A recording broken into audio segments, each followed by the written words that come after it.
Hi, and welcome to Spotlight Series at the Silo.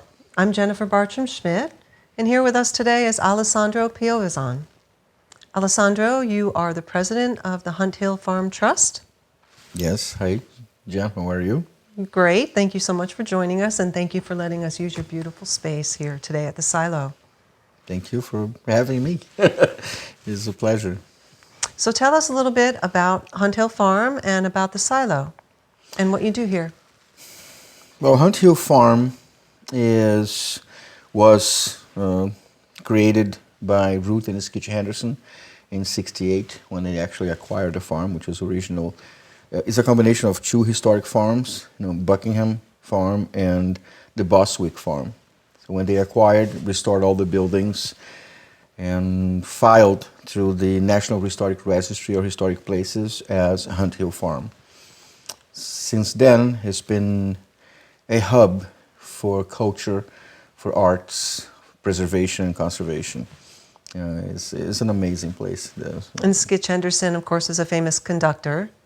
Yeah, Skitch Henderson is the guy that in '39 was teaching Judy Garland Somewhere Over the Rainbow for The Wizard of Oz.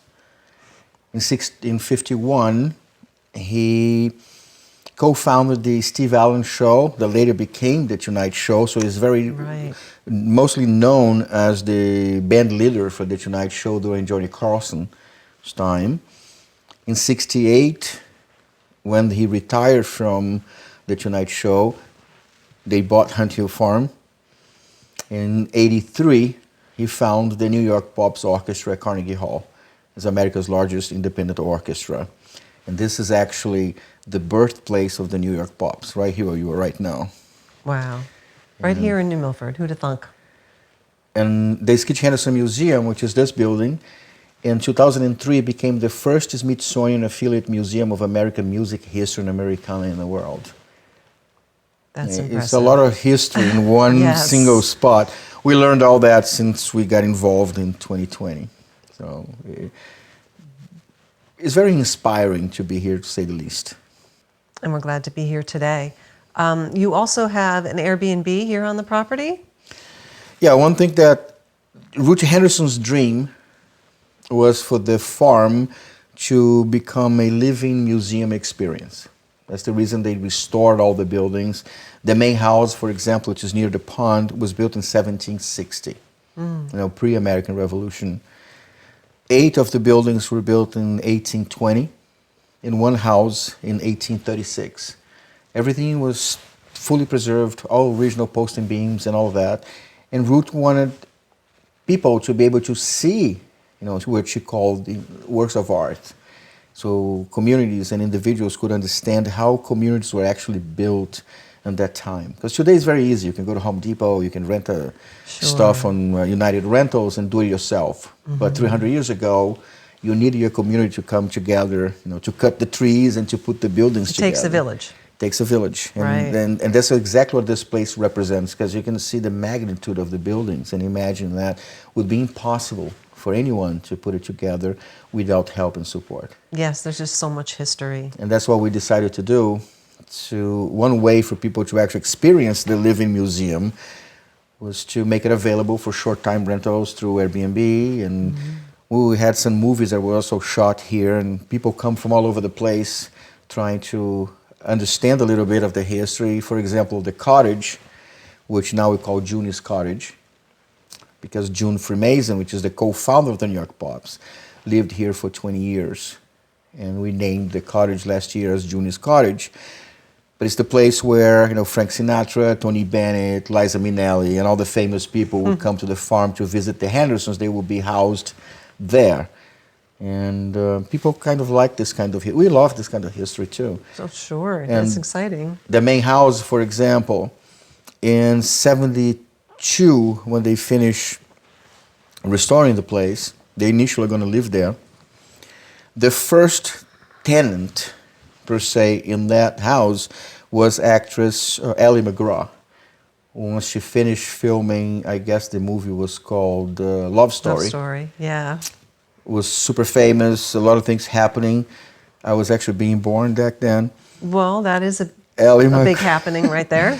And so Ally McGraw rented the house for 2 years. So she was the first person living here, hiding here from paparazzis at the main house. And it's fabulous to just walk around and see, a building that was built in 1760.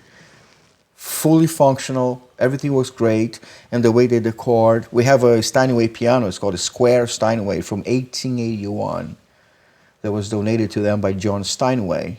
John Steinway was Kitch Henderson's son's godfather. And Liza Minnelli is their daughter's godmother. A lot of showbiz going on. A lot of showbiz history here. Yeah, we wake up here every day just feeling in awe because it's so unbelievable, the amount of history and influence and awesome things that happened. And I feel blessed every day. Oh, that's awesome. Every day. So you do rent this out for location work, for films and television shows who are looking for certain... Yeah, we do some work with the New Milford Field Commission. They've been helping us to, basically put us back on the map. Mm-hmm. But we also do, the regular stuff, weddings, and most local nonprofits do their, fundraising events and little programs related to arts, to music, to environmental science. We have local schools that come in here for field trips and things like that. We're trying to do as much as we can to make people aware of the significance of this place, and the fact that we're in the National Registry of Historic Places makes us into a National Historic Landmark. Mm. And we've been trying to fulfill the Henderson's dream of becoming a community resource, especially for the youth. So that's basically Ruth Henderson's words that we're trying to materialize into our new reality. So people who are interested can find you. What is the name of your website? They can initially go to thesilo.org. Okay. Because the silo, let's say, is where we have the cooking school, right? Connecticut's first recreational cooking school, and is also where the concept for Food Network started before cable TV. So Julia Childs, Jack Pepin, Martha Stewart, they all come here, shoot videos, teach classes, and actually 2 books were written here. One is called Seasons in the Country, that explains through the eyes of the Hendersons everything that happened here in the 4 seasons, from specific branches in a tree that turns red, announcing that fall is here, to birds that are swimming at the pond, announcing spring is here. And you can follow what is written, and it happens this way. The other one is called Christmas in the Country, because Christmas was the big tradition here, the gigantic Christmas tree and all that stuff. But Jack Pepin wrote the introduction on the Season in the Country book. The saying is that all the superstars of the cooking world have been here. Attached to the cooking school, we have the Silo Gallery, considered to be one of the most prestigious art galleries in the country in the 70s, 80s, 90s, and beginning of the 2000s. We received a proclamation from, I think it was Johanna Hayes and the governor of the state of Connecticut, saying that in October 2nd, 2024, the state declared as the Silo and Hunt Hill Farm Day due to the significance of this place. It's a gallery that once housed, Andy Warhol, Basquiat, and so many other amazing names. It's incredible, the names you're throwing at me today, to think of it in little tiny Connecticut town in Milford. So you go from the first Smithsonian Affiliate Museum of American Music History Americana to Connecticut's first recreational cooking school, to an art gallery that once exhibited Andy Warhol, Basquiat, and the names alike. The Silo store, which is downstairs, it was the first cuisine art store in the United States, started in 1968. So here at the Ruth Henderson kitchen, in the other part of the museum, you can see the first cuisine art air surge oven, which today we call air fryer. So when we came here, we found that the attic, the box, was in the box. We have 2 of them. One in the house that we use that still works. So we took the one from the box and put it here. We also have the first cuisine art food processor that came to America in '68, brought by Ruth Henderson. So much happened in this place. And so the Silo is basically the place where everything is started. Hunt Hill Farm in itself was the Hendersons' private residence with the buildings. Hunt Hill Farm Trust became the nonprofit that was registered and opened in 2003 in order to handle the legacy. And we're just trying to bring it all back to life. And people are able to rent for events, private events. And we recently had a showing of a film here with a Q&A Yes. after, which was great. we did. Fanatic It was the Heart. Black Fanatic Heart for the Black 47. Black 47 band, yep. And Joe Burkall was here. He was the bass player of the band. He did a Q&A after. It was Yes. a great event. It's very hard to talk about this place. You can see the pictures, you can see the photos and the shows and the performances, but until you actually come here, you Feel cannot it. have the idea of how amazing this place is. Yes, there is definitely something in the air. You can just feel it when you walk through. A few weeks ago, for example, I had a visitor here from the Carousel Museum, because we have these interesting carousel pieces here, and we're Yeah, trying to understand what Everybody they are. has been trying to figure out what exactly. Well, now I this know thing is. exactly what they are, because the people from the Carousel Museum came and they were going nuts about it. Okay, what is this thing? Well, okay, so this is very rare according to them. So Okay. they actually wrote everything for me, explaining exactly the significance, because it's a bear head, okay? Mm-hmm. And I won't remember now exactly the country and the stuff, but the story is that it used to be bear everything, the whole body and all of that. So they never actually seen a bear in a pig's body with a head and their tail. Mm-hmm. They went through the research and figured this is one of the rarest pieces done by this artist, because it have a bear head and other animal parts in it, which is not unique. I mean, it's not usual. It's Right. very, very unusual. She said there may be only 4 or 5 of those ever made in the world. Then she started comparing, because we have the rabbit and the rooster and the big horse. The big horse, people was telling me, oh, this was from a factory in Waterbury, and the horse was too big to go into a carousel. Since we don't know anything of it, we just believe what people are saying. Well, So now you have the experts come in. The experts There you look go. and say, no, that horse is big, because he used to be on a kind of carousel that simulates, horse races. And there's nothing to, no tubes for you to hold on. It's everything from the bottom, and carries 2 people and goes into this kind of carousel. They simulate the horse, they're racing. That's why they're big. Never seen That's the way one of they those. are. Oh, I seen the videos. Now I said, I know, no, I got my okay. story down.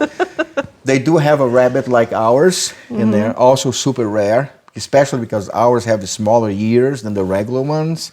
They're able to give me every single detail about the 4 pieces we have here. So we're working on a collaboration now to have visitors from the Carousel Museum come here, and vice versa. Oh, People that great come here to idea. go there, because we're not willing to really take the pieces out of here. Oh, don't blame because of you. the age and the fact that at the Sure. Carousel Museum they're all fully restored. And over here, they're not. So you can see the connections and how they were made. They're done in the original paint and things like Where that. is that museum located? In Connecticut? The Carousel Museum is in Bristol. Bristol. Yes. Okay. And people there are so amazing. I'm very, again, blessed and glad, because they can come here and educate us. Same thing with the wood on the walls. You say, oh my God, so many holes. 99% of the people will tell me, surely and secure, that these holes are wormholes. And I always thought, man, there must be very hungry worms. a lot of worms. Or too many worms, right? Right. And the 1% that don't know, they say, I have no idea what they are. However, some individuals came here, and also we have in one of the books saying when the Kitchen Route came here, there were hat factories closing in Danbury. Danbury were was a super big old. hat factory area. So Skitch bought all the wood from the factory to finish the restoration here in the buildings. So the holes are nail holes from the hats. the I guess hats. they need to nail the leather down or some stuff like that. So these are not wormholes. They are nail holes. So it's a little bit of Danbury history as A well. lot of from Danbury history here. And, it's such an unbelievable place. I'm from Brazil, so none of this makes sense to me, and none of this is part of my heritage or my culture. But you appreciate But as we it. start learning and reading through their words, Ruth Henderson saved 45 years of history, a clippage of every single newspaper article that was ever written about this place. And through COVID, we took the time to just go through everything. And we end up finding a handwritten notepad from her, 7 pages, where she wrote in 2007, when she was pretty much describing how she wanted the living museum experience to be, and the significance of this place, how future generations should be able to have access to this kind of infrastructure, just to understand how important was the community building, villages coming together. Yeah. And we're just fascinated because it's not for everybody, but if you are into old buildings and cobwebs and things like that, this is the best place to be. And for example, we allow local nonprofits to use these spaces to execute the programs and projects that benefits the community, especially the youth. Robotics and Beyond is one that we collaborate a lot. Every year now they do digital music creation here, and Paul Scheike says, it's such an inspiration for the kids to be in a room where the New York Pops Orchestra was built. Sure. To be in a place where the guy that was teaching Judy Garland somewhere over the rainbow used to, rehearse and do his things. So for the kids that are studying the digital music creation, which is a total different form of music than what Skitch was used to, from the orchestras and, all that stuff. And all the kids that are doing graphic design and web design in the gallery and the other space, imagine that Andy Warhol once was here hanging stuff in these walls. The reverence for it, yeah. You understand? And the other building on the 1836 barn that was actually built in 1820, we have the world's most famous Steinway piano.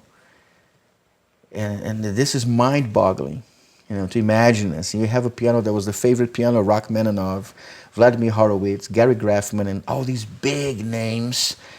And imagine it's sitting here in a museum that you can actually have access to it. You know what I'm saying? And just looking at the awards inside of the cabinets, saying the Henderson was the biggest supporters of the New Milford Hospital.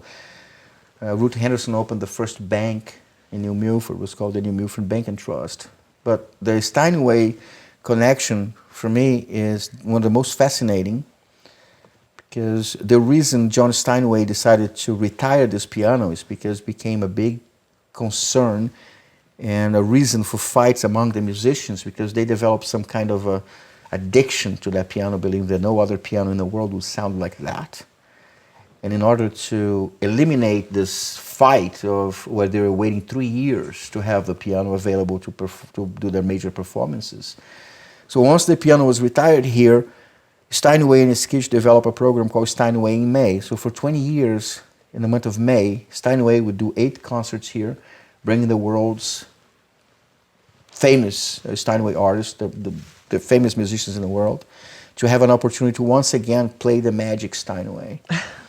And now we're in a magical moment, because next Tuesday the 12th, Jeff Beal, which is known well because of the work he's done with House of Cards, Monk, Ugly Betty, all these big Hollywood productions. Jeff Beal was just nominated as the new Steinway artist a few weeks ago. Oh. And he chose to do his first performance, official performance, as a Steinway artist on our piano called the CD 199. You said I got to get my hands on that thing. You got to go in there. So next Tuesday we'll have Jeff Beal here, on the 12th, playing the world's most famous Steinway piano, the Magic Steinway, a Steinway artist, and he's bringing 2 members of the new Steinway administration here. We're trying to see if we can bring back the Steinway in May kind of a feeling of new Steinway artists have an opportunity to once again play the world's most sought-after Steinway piano among famous artists. Fabulous. They consider it to be the magic piano. I would just wish I could play piano. But I cannot. You wouldn't want to play in front of him anyway. You'd probably feel... No. That's incredible. It's open. People can come here and have an opportunity to see the buildings, to touch the pianos, and feel a little bit of this energy that is so welcoming and healing. It is. And the fact that we have 185 acres of preserved land. Beautiful. The Hendersons, when Ruth Henderson put the farm on preservation, she was credited for creating Connecticut's largest green corridor, and is undisturbed, so people can come here. All I ask if they can bring 1 pound of non-perishable food that we donate to support the local non-profits that are working with hungry kids, and social services as well. So I noticed a flag out there, a United Nations flag that you have here in the silo. I have a relationship, working with the UN for the last 20 years. I started with the awareness for the Millennium Development Goals back in 2004. Now we're working on the 17 Sustainable Development Goals. So in 2022, I filed for accreditation with the United Nations Economic and Social Council, and we were approved. So Hunt Hill Farm Trust, the nonprofit, is now accredited by the United Nations Economic and Social Council, and there are 6,110 organizations in the world that are accredited by the UN.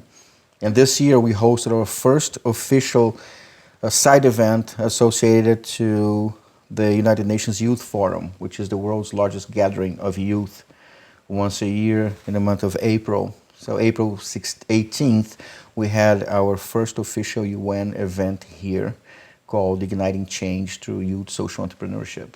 And this is allowing us to expose this place to a global network, and as well as bring representatives and dignitaries from all over the world here to see what we've been doing to support our youth and the achievement of the 17 Sustainable Development Goals. Because this is a place that we can work all of them, from the eradication of extreme poverty and hunger to partnership for the development, which is one of the most important. It's bringing everybody together, trying to make sure that these objectives are achieved and the world can become a better place. So we feel pretty good about it. It's a dream come true for me. You should. Thank you so much for having us here and for all you do for the community. Thank you very much. As again, it takes a village, and we are making it happen. The village is coming and is responding positively. Thank you very much for the opportunity.